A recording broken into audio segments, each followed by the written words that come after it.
Hey guys, my name's Josie Willard. I just graduated from Montana State University in Bozeman, Montana, and I'm gonna be going on staff at Montana State in the fall. So today I'm gonna be making toast and butter. This was my go-to meal my freshman year, kind of embarrassing for me. For lunch and dinner for 2 months straight, I just made toast and butter. So that is my go-to college meal.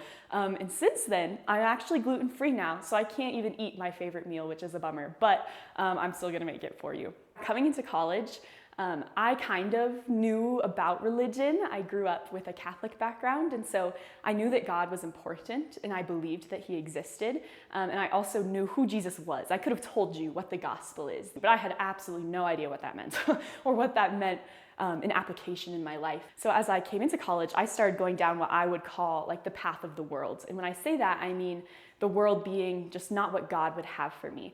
So I started drinking, I started partying and smoking, and I really looked to my friends to find what my worth was and my achievements in school. I really wanted to get all A's, and I wanted to date so-and-so and have these friends and be a part of this group. And so I was really just kind of chasing that.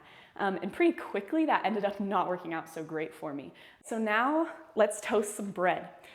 It's really complicated, so pay really close attention. You're gonna take your piece of bread, I'll make two, and you're gonna go to your toaster. And you wanna make sure that it's plugged into the wall and that it's at the setting that you want. I like it kind of golden brown, so I'm gonna do 4. And then you just pop that down and you wait. So towards the end of the first semester of my freshman year, I started to get really depressed, which is something I had never experienced before, and just had a hard time getting myself to class. I ate only bread and butter. Life just seemed bland to me. It just was not fun. So my parents, they were like, what is wrong with you? What is going on? And I was like, I don't know. I'm just so sad all the time. And I've never experienced this before. I don't really like being away from home, but I was so excited to come to college. So I just I didn't know.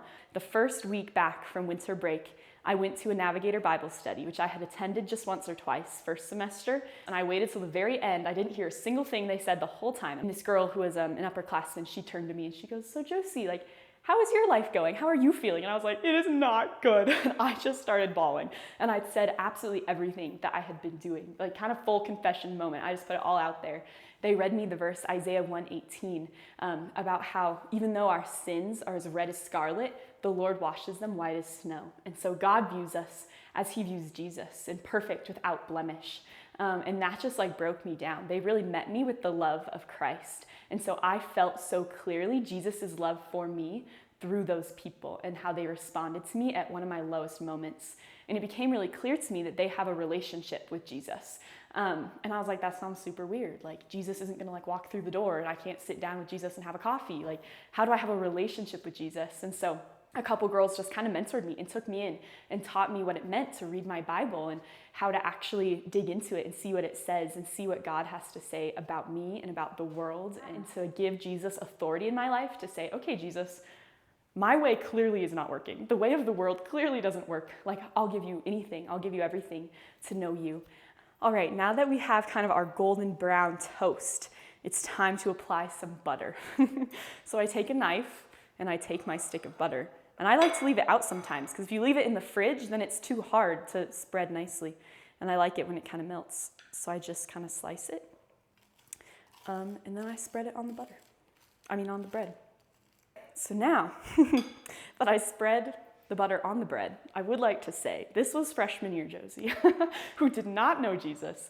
And as my cooking skills have improved, and I can make things that are better than just bread and butter, the Lord has done that same thing in my life, and I don't just live a bland life, putting my worth in whatever kind of comes in front of me, but I know a good and loving Father who helps me along each step of the way, and he's there. So I'll always cherish toast and butter, even though I can't really eat it anymore. But to me, it's kind of a reminder of what God has done, and that life with God is not bland like toast is, but it's full of life and of flavor and of fun and joyful things. I'm super excited for this next chapter in life because I get to go on staff with the Navigators. There's really nothing else I'd rather give 2 years of my life, and hopefully more too, than to ministering along the lost, among people like me who are freshmen, who don't know what to do, who are making toast for lunch and dinner. I just want to come alongside them and teach them to love Jesus because I love him so much. And so I can't wait to see other women grow in their love for Jesus too.